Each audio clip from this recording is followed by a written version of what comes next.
참 이 세상에서 가장 아름다운 단어 사랑이죠. 네. 부부 사랑도 배워서 하는 거고, 자녀 사랑도 배워야 하고, 부모 공경도 배워야 하고, 친구 사랑도 배워야 하는 것입니다. 우리 예수님께서는 사랑을 배워서 실천한다고 하시고, 내가 가르쳐준 사랑을 너희는 또 배워서 실천하라고 말씀합니다. 사람은 배운 대로 하게 되어 있습니다.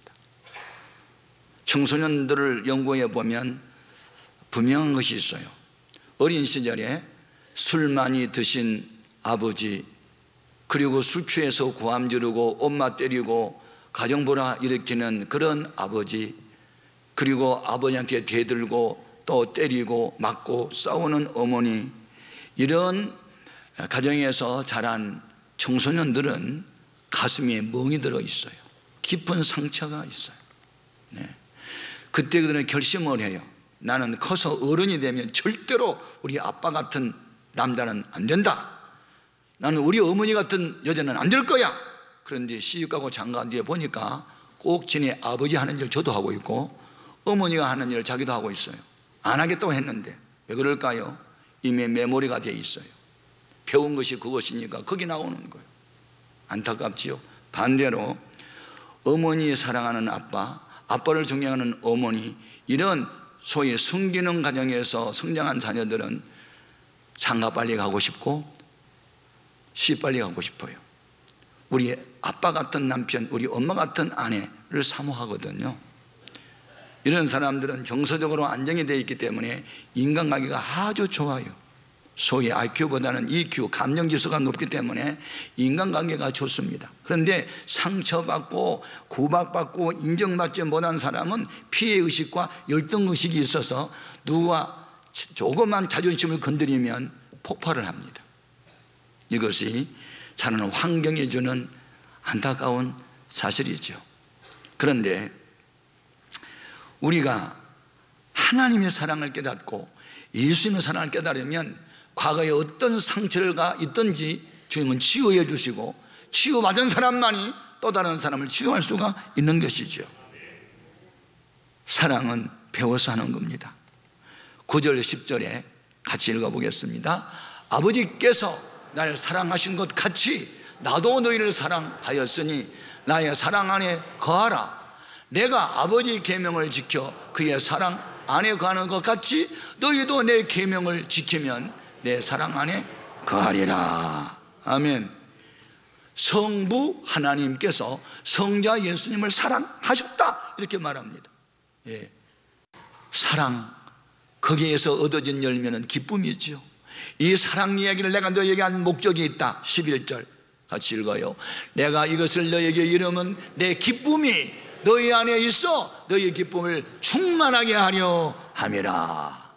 여러분, 기쁨이 충만한 인생 살 수 있기를 바랍니다. 어떻게? 사랑하면 된다는 것이죠. 어떻게 사랑하면 될까? 첫째, 믿음이 연약한 자들을 붙들어주는 일, 이것이 사랑의 실천 행위입니다.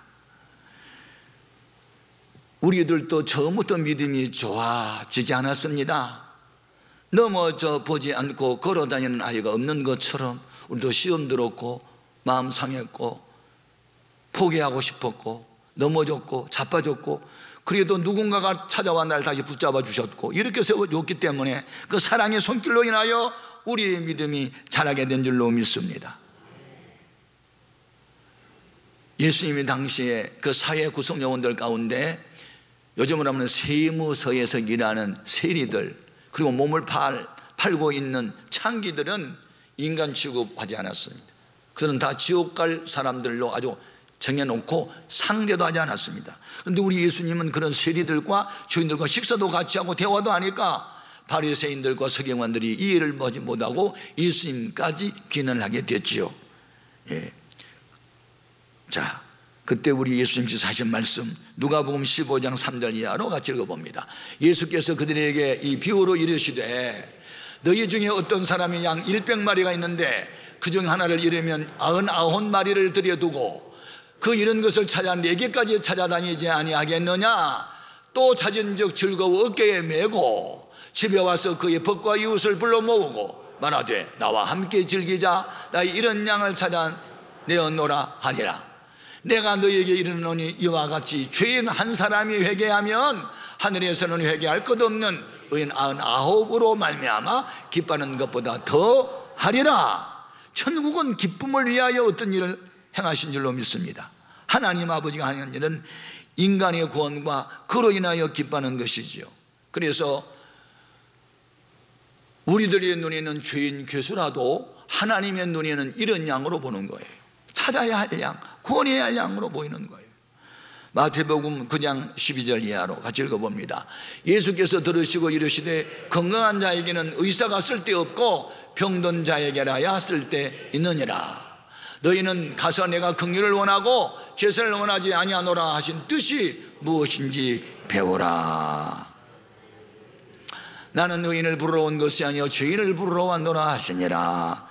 여러분, 교회는 의인들만을 위한 단체가 아니고 죄 많은 인생들 불러 모아 일수예표로 의인 되게 하는 곳이 교회입니다. 그래서 교회에서 어떤 문제가 혹시 일어날지라도 죄인들이 모였으니까 그렇지, 그렇게 이해를 해야 돼요. 천국에 가야만 의인들만 모이고 오늘의 교회는 죄인들이 모인 곳이라 충돌하는 일도 있고 다투는 일도 있어요. 이런 사람들을 성령 받게 해서 거듭나게 함으로 성화시켜 그들을 변화시켜 천국으로 데려가는 일이 교회에서 할 일인 줄로 믿습니다. 믿음이 연약한 사람 중 하나가 베드로였어요. 근데 주님이 끝까지 붙잡아 주세요. 베드로가 처음 주님을 만나고 주님께 은혜를 받고 위대한 신앙 고백을 할 때 칭찬 들었어요.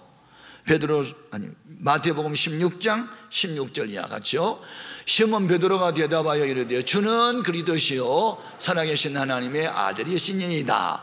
예수께서 대답하여 이르시되 바요나 시몬아 내가 복이 있도다. 이를 내게 알게 한 이는 혈육이 아니요 누구라고? 하늘에 계신 네 아버지시니라.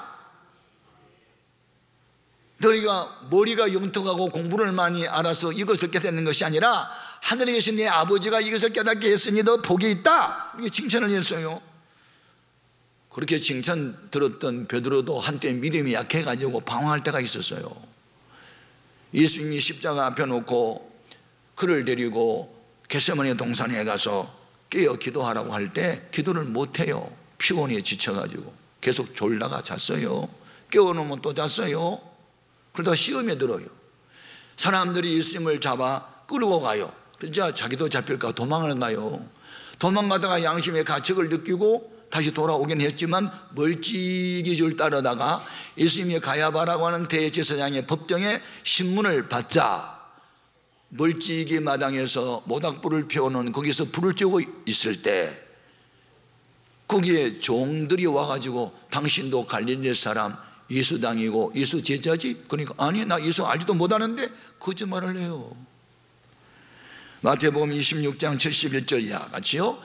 안문까지 나아가니 다른 여종이 그를 보고 거기에 있는 사람들에게 말하되 이 사람은 나사렛 예수와 함께 있었도다 하며 베드로가 맹세하고 또 부인하여 이르되 나는 그 사람을 알지 못하노라 하더라.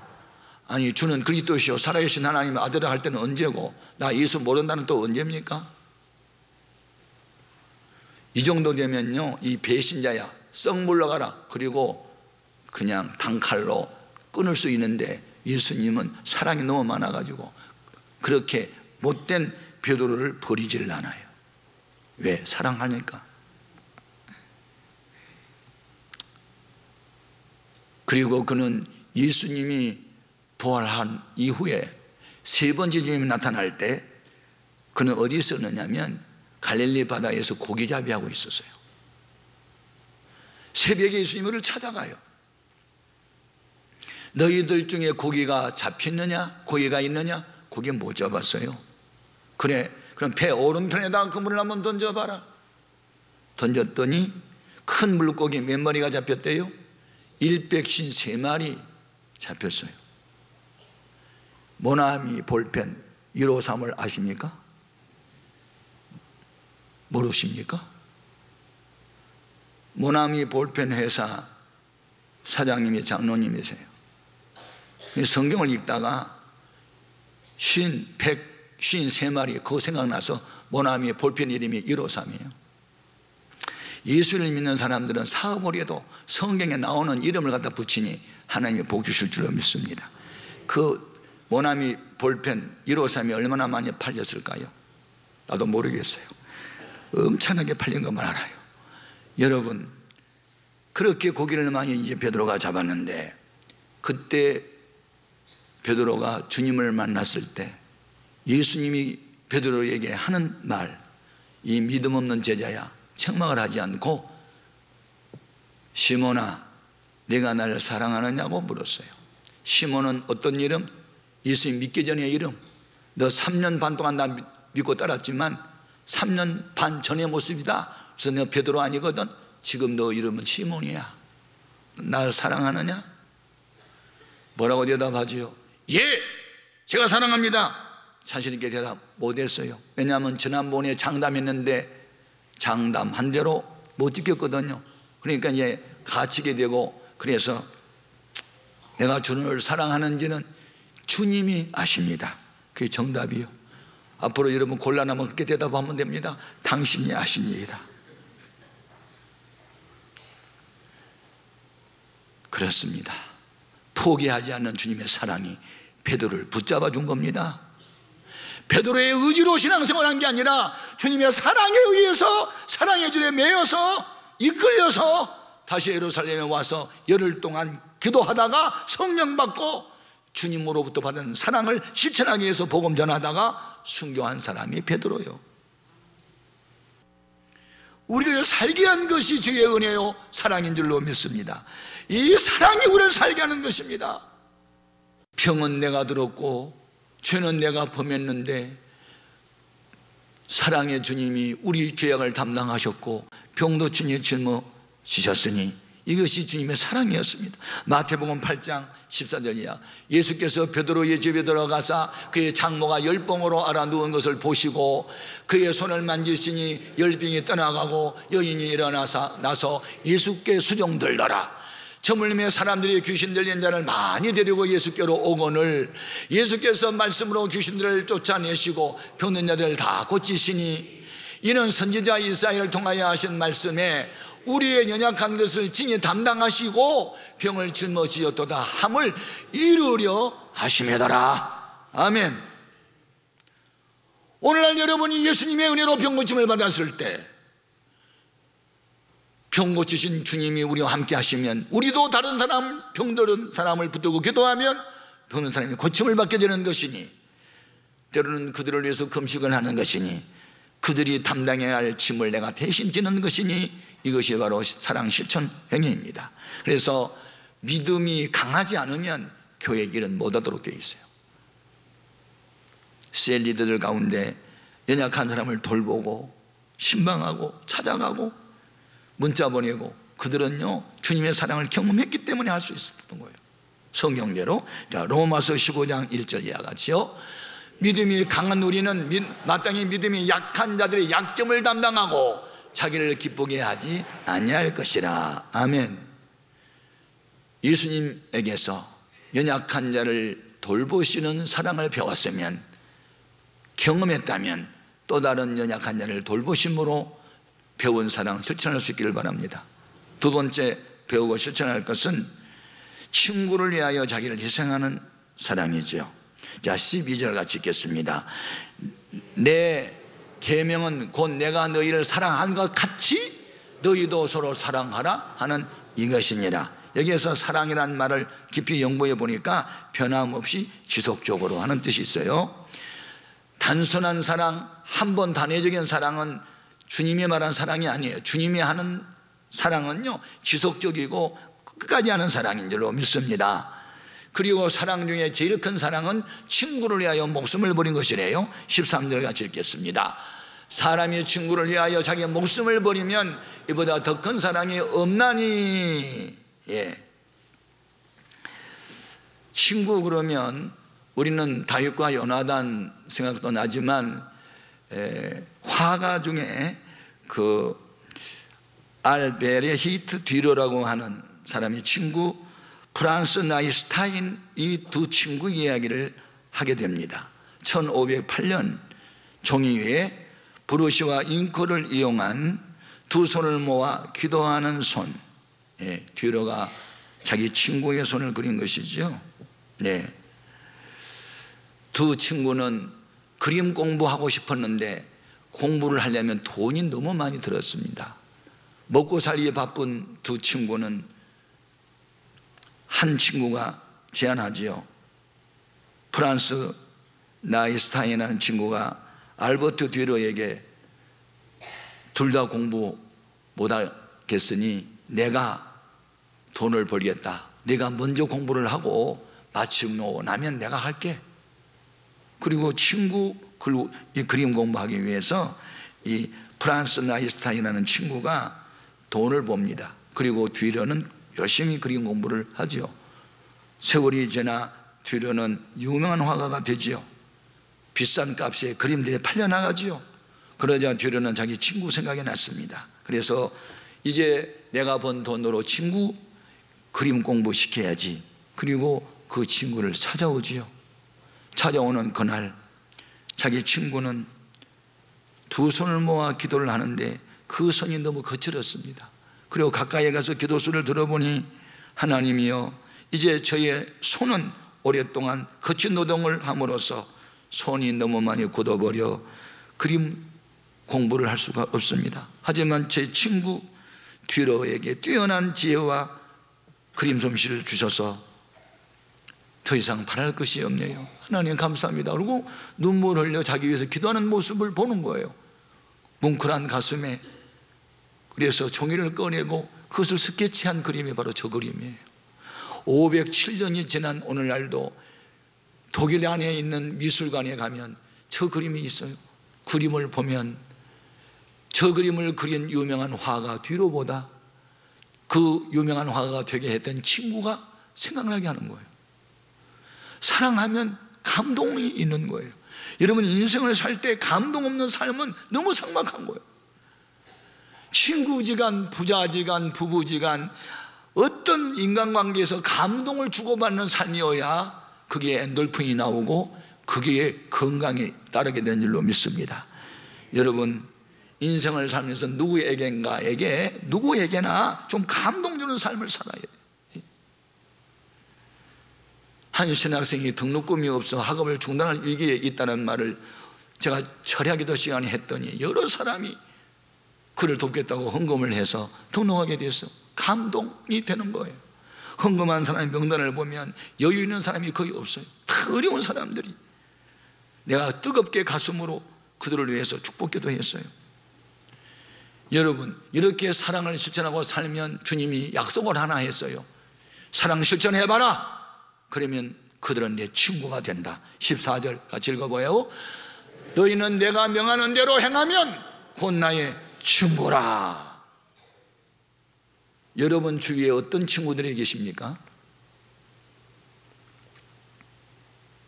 친구를 보면 곧 그 사람을 압니다. 내 친구 가운데 높은 지위에 있는 사람들이 많다.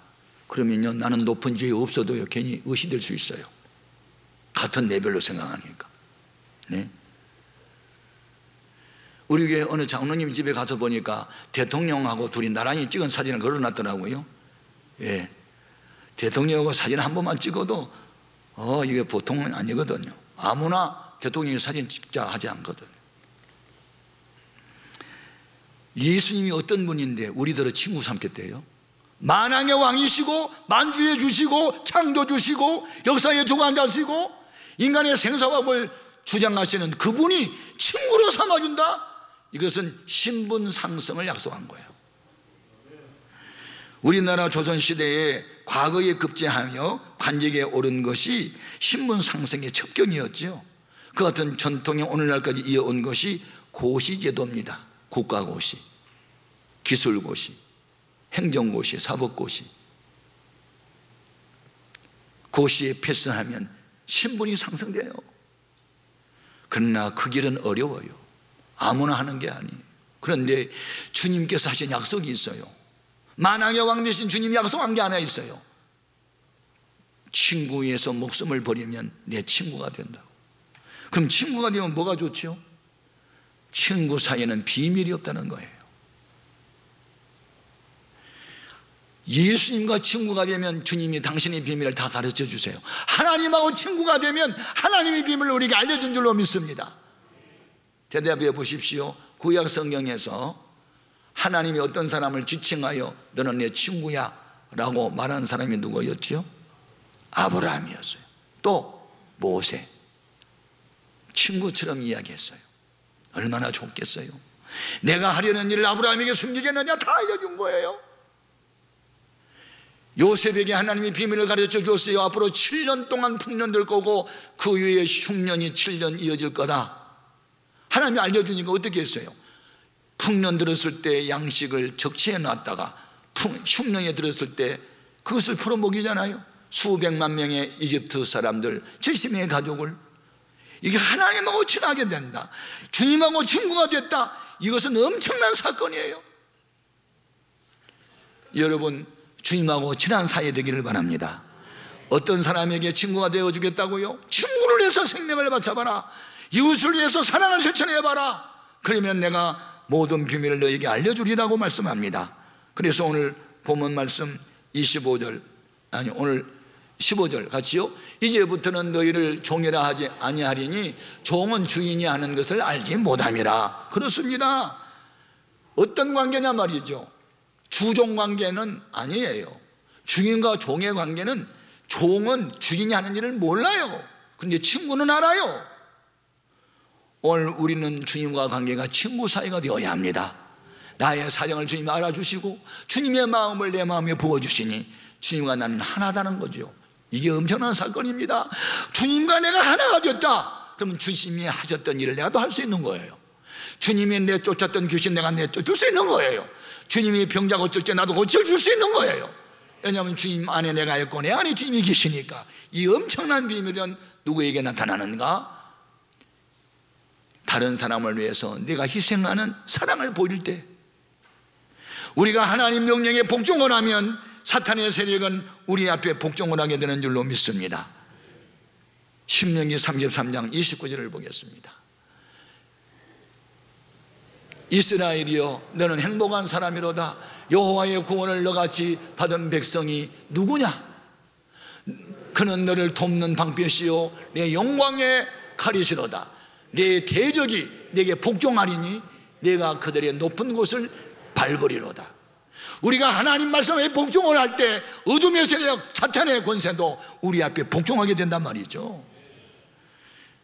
바울이 말했어요. 내가 사람이 말을 하고 천사처럼 말을 잘해도 사랑 실천이 없다면 우리는 꽹과리처럼 소음에 불과하다. 내가 산을 옮길 만한 능력이 있고 모든 비밀을 다 아는 예를 난다 할지라도, 내 몸을 불사르게 내어준다 할지라도 사랑 실천함이 없으면 아무것도 아니라고. 그래서 믿음, 소망, 사랑, 이 세 가지 항상 있어야 할 것인데 그 중에 제일은 사랑이라고. 사랑하면 흠을 덮어줄 수 있어요. 용서할 수 있어요. 기다릴 수 있어요. 축복할 수 있어요. 사랑하면서 살아야 행복을 누리게 되고, 행복을 누려야 평안도 함께 오고 피차 함께 달릴 줄로 믿습니다. 우리 모두 주님으로부터 사랑을 배웠으면 이제 주님이 나를 사랑한 것처럼 남도 사랑해서 하나님 나라가 이 사랑에 하는 가운데서 임하기를 주님의 이름으로 축복합니다. 기도하겠습니다.